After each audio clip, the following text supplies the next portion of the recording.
Bem, Charles Leclerc foi soberbo ontem, soberbo em sua recuperação após aquele acidente matinal contra a barreira técnica, realmente bom à tarde. E ele confirmou tudo o que vimos ontem. Ainda é surpreendente pensar sobre isso. Se você olhar para trás, para onde a Fórmula 1 esteve nas últimas 2 ou 3 corridas, onde a Ferrari estava, a brilhante corrida de Charles Leclerc em Monza para vencer, os McLarens mais rápidos em termos de pacote geral. Sem dúvida, eles eram mais rápidos em Monza. E aqui estamos em Baku, um circuito de rua. Sim, longas retas, mas também muitas curvas fechadas. 3 setores muito diferentes. E Charles Leclerc e a Ferrari foram absolutamente dominantes na qualificação, realizando uma volta final que simplesmente eclipsou o restante do campo. Uma performance superbe de Charles. Desempenho superbe da Ferrari também, gestão brilhante. Eu pensei como eles usaram o tráfego. Eles encontraram os momentos de calmaria no tráfego, no Q2, não enviando seus pilotos, usando essa pausa entre o primeiro conjunto de pneus e o segundo conjunto de pneus para enviar ambos os pilotos. Este é Fred Vasseur em sua melhor forma. Eu sempre disse que Fred, com a poeira da estrada que ele acumulou ao longo de todos aqueles anos no GP3, GP2 e GP4, está aprendendo seu caminho na Fórmula 1 e agora na Ferrari fazendo um trabalho absolutamente brilhante. E eu acho que, mais do que qualquer coisa, a qualificação de hoje foi um contraste entre a gestão na Ferrari, como eles conseguiram extrair o melhor de ambos os pilotos, como eles lidaram com o tráfego e garantiram que completaram suas voltas, em comparação com a McLaren, que foi um desastre absoluto, é claro, para Lando Norris, que nem sequer conseguiu sair do Q1. Se olharmos para o que aconteceu lá, ele estava, na verdade, correndo com Oscar Piastri e bem perto de Charles Leclerc quando saíram no Q1. E todos eles tinham feito cerca de 5 voltas em um novo conjunto de pneus macios. Enquanto isso, a McLaren trouxe ambos os pilotos para fazer uma volta em um mesmo conjunto, mas após fazer um pequeno ajuste ou o que quer que fossem fazer, e estou dando o benefício da dúvida aqui porque eu odeio pensar que foi por causa de combustível, especialmente depois da lição que presumivelmente todos aprenderam com a Mercedes na Hungria no Q1, quando não colocaram combustível suficiente no carro do George. Q1, em Baku, tráfego. Por que estar na margem em relação ao combustível? Vamos assumir que não era por causa do combustível, talvez fosse um ajuste na asa dianteira. Em ambos os carros, no entanto, parece um pouco estranho, não é? A Ferrari manteve Charles fora e o fez dar mais uma volta. E foi essa volta que o colocou entre os 3 primeiros do Q1 e, em seguida, permitiu que ele efetivamente ficasse de fora nos últimos 2 ou 3 minutos, quando o engarrafamento, é claro, estava horrendo. 18 carros. Os únicos 2 nos boxes, então eram Charles Leclerc e Sérgio Pérez, que havia feito um trabalho bom. Na Red Bull Honda, e eram a McLaren com toda a pressão sobre eles para fazer essa volta. Oscar Piastri estava um pouco abaixo. Bem, na pista. Oscar estava à frente de Lando. Assim, Lando conseguiu acompanhar o ritmo de Oscar e foi mais rápido no setor 1, mais rápido no setor 2. O tempo está correndo agora, não há mais voltas após esta, e enquanto eles se aproximam do setor 3, é muito claro que o fim de semana horrivelmente miserável de Esteban Ocon na Alpine está continuando, e ele está se movendo muito devagar, fora da pista, mantendo-se fora do caminho. Daniel Ricciardo passa por ele, Oscar Piastri passa por ele, entre as curvas. Mas quando Lando começa a se aproximar de Esteban Ocon, entre as curvas 17 e 18, bem no final da volta, a pista começa a curvar um pouco para a direita. Então, Esteban Ocon desacelera ainda mais, apenas para garantir que está fora do caminho e não compromete a volta de Lando. Agora, neste ponto, o comissário vê Ocon diminuindo a velocidade em relação a que estava fazendo antes e acena uma bandeira amarela, que na verdade foi exibida enquanto Lando passava por aquela seção. Então Lando fez exatamente a coisa certa e desacelerou. E você sabe, quantos pilotos teriam recuado nessa situação? Eles podem ver o que é. É apenas um carro lento, ele está muito fora do caminho.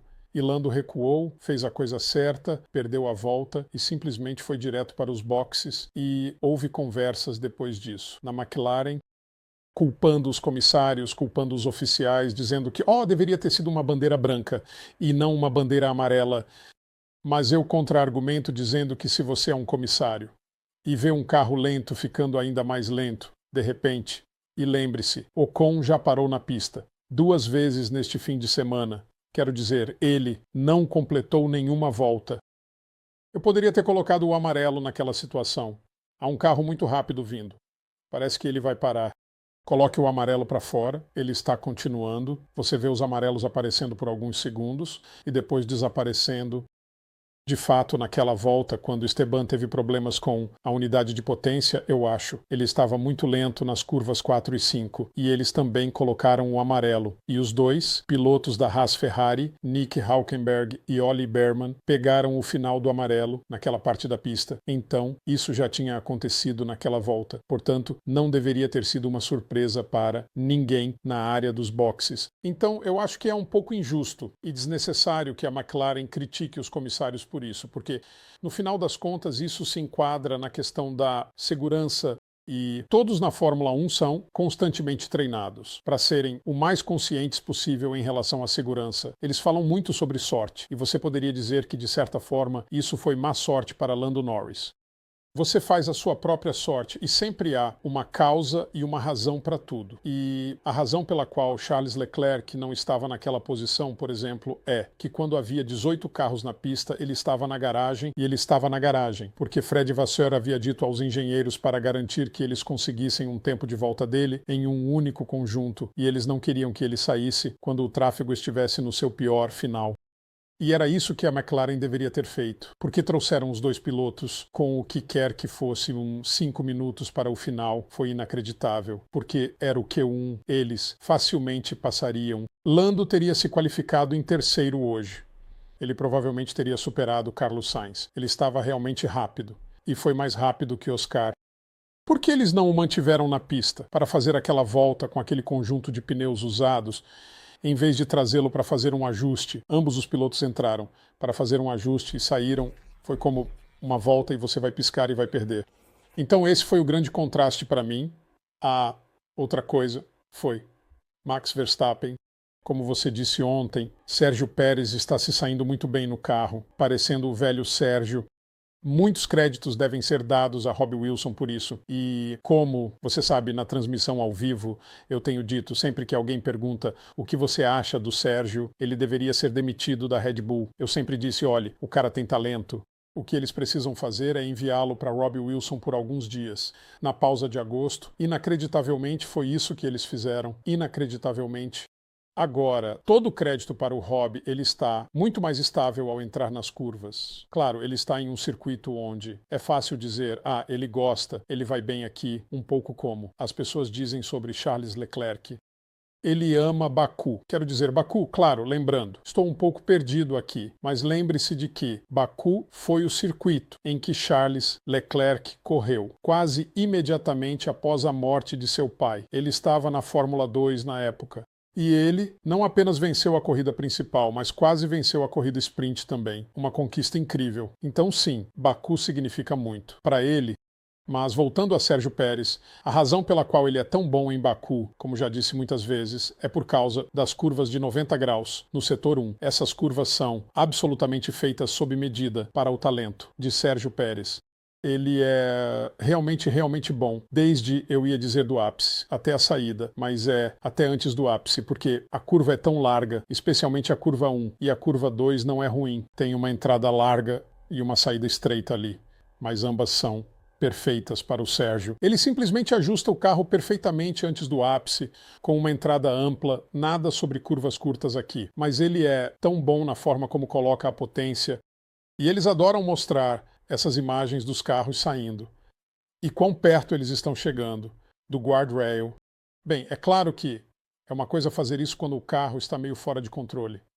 É bem diferente ter feito todo o trabalho e apenas apontar o carro para um local exato.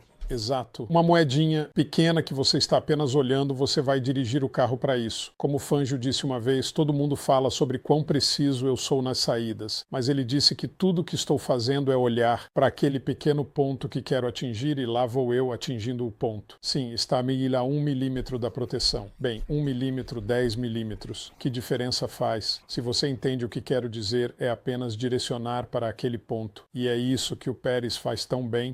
mas ao mesmo tempo ele está equilibrando o carro no acelerador de forma linda. E é tão bom ver o Pérez fazendo isso novamente. Eu diria que ele faz isso melhor do que qualquer outra pessoa no grid agora. O talento em Baku está principalmente no setor 2. Ele é fenomenal nesse setor. Sim, ele é muito bom no setor 1, mas no setor 2 ele é simplesmente incrível. Seu comprometimento no setor 2 realmente exige dedicação, pois há muitas curvas cegas em termos de onde você quer posicionar o carro, mas ele faz isso porque tem uma sensibilidade para curvas curtas e porque tem um ponto de transição ligeiramente arredondado ao passar da reta e começar a iniciar a direção. Tudo acontece de forma muito calma, mesmo que ele esteja no limite físico absoluto do que pode ser feito. Portanto, voltas absolutamente lindas de ambos os pilotos. Mas apenas para reiterar o ponto, a sessão de qualificação foi belamente gerida pela Ferrari. Todo o crédito para eles. Não vemos isso com frequência. Não vemos os pilotos saindo como fizeram no Q2, naquela pausa entre as duas voltas, porque a pista sempre será mais rápida no final. E eles aproveitaram ao máximo isso. Absolutamente brilhante.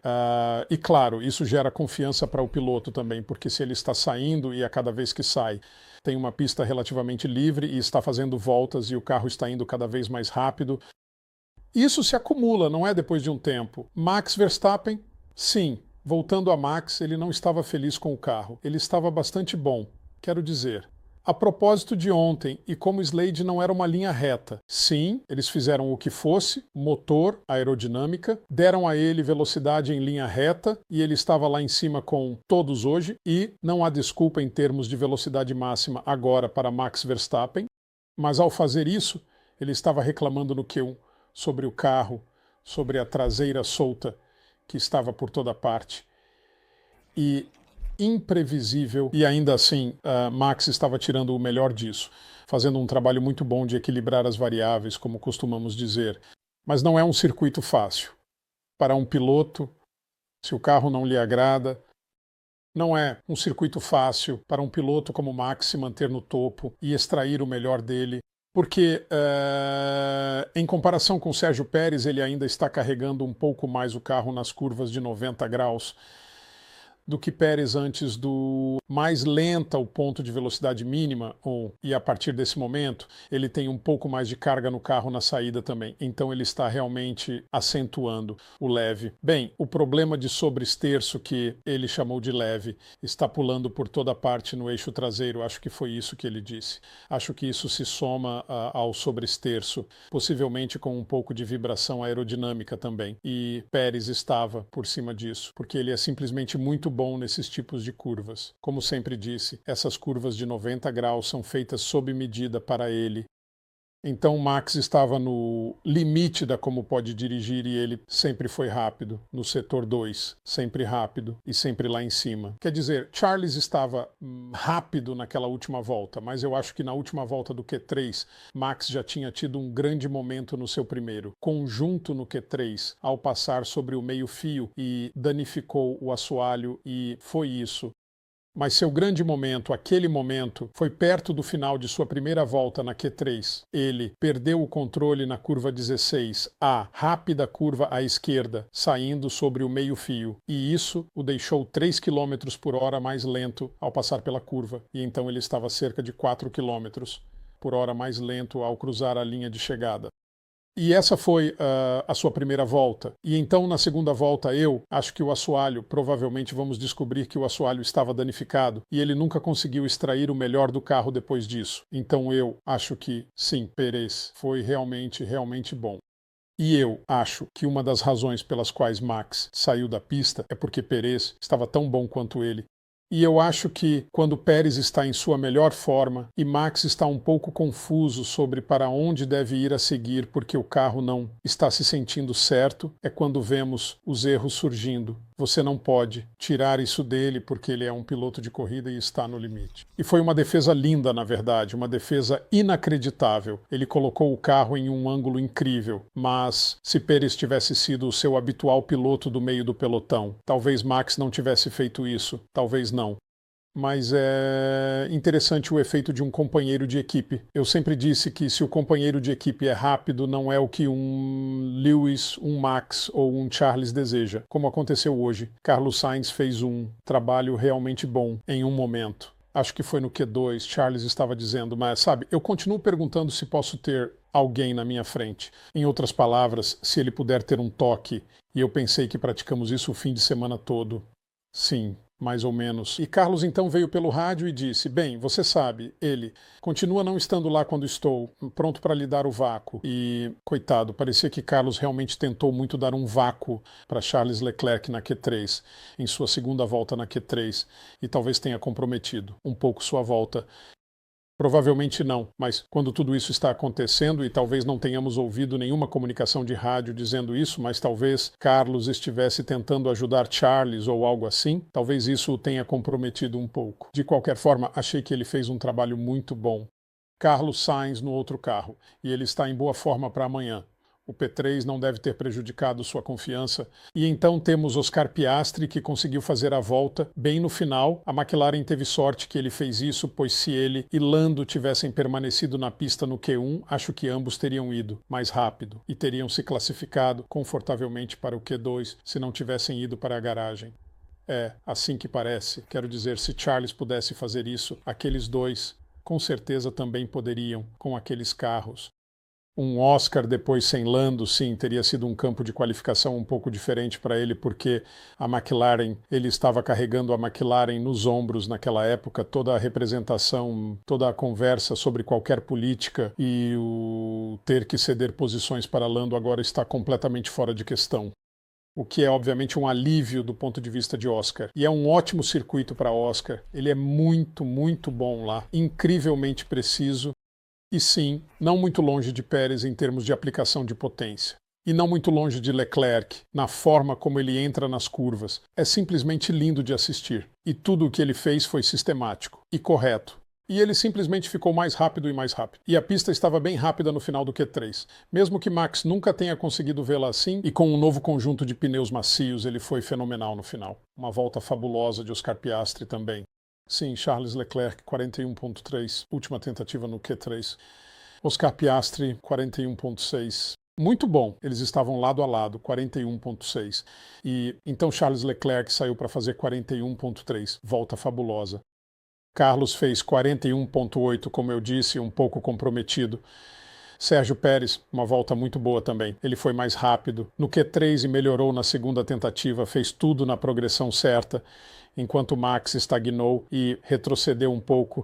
George Russell, 41.8. George, eu acho, poderia ter sido mais rápido. Ele foi realmente, realmente bom o dia todo. Parecia bom no carro.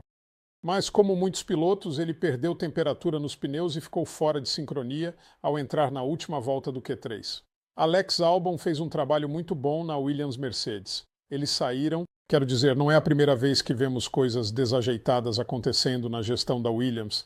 Eles deixaram um cooler no duto do radiador do lado esquerdo e, claro, tudo foi um caos quando ele saiu da entrada dos boxes e parou.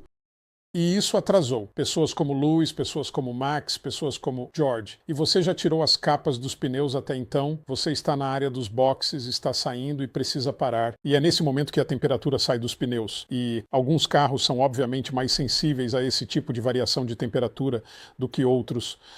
George não está feliz com isso, mas foi uma volta boa. E vamos ver em um segundo quão bem posicionado ele está na corrida de amanhã e quão rápido ele foi em linha reta.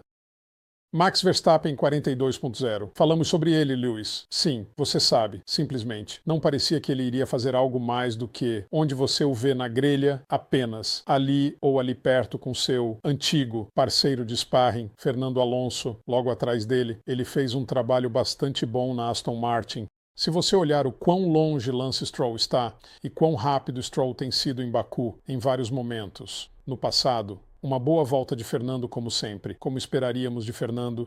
E então olhem para Franco Colapinto, uma volta realmente boa na corrida da Williams, com Albon não fazendo um tempo bem no final. Olhem isso, 42.5, conseguiu passar para o Q3. Uau, que performance dele, realmente boa. Sob pressão para conseguir entrar no Q3 na sua segunda corrida pela Williams. Apenas uma performance excepcional. Alex Albon atrás dele. Mas não tendo feito aquela última volta, excelente performance da Williams. Embora ainda haja algumas interrogações sobre a gestão lá, e então Ollie Behrman fez um trabalho muito bom, quase conseguiu entrar no Q3 também, sendo superado apenas por Albon, e parecia realmente bom na Haas Ferrari. Então, um grande dia, você tem que dizer, para Jock Clear, porque do lado da garagem dele, obviamente, ele tem Charles Leclerc, e Ollie Behrman é um dos seus caras também. Então, que dia para Jock Clear, que também é um grande fã de Robbie Wilson. Então é isso.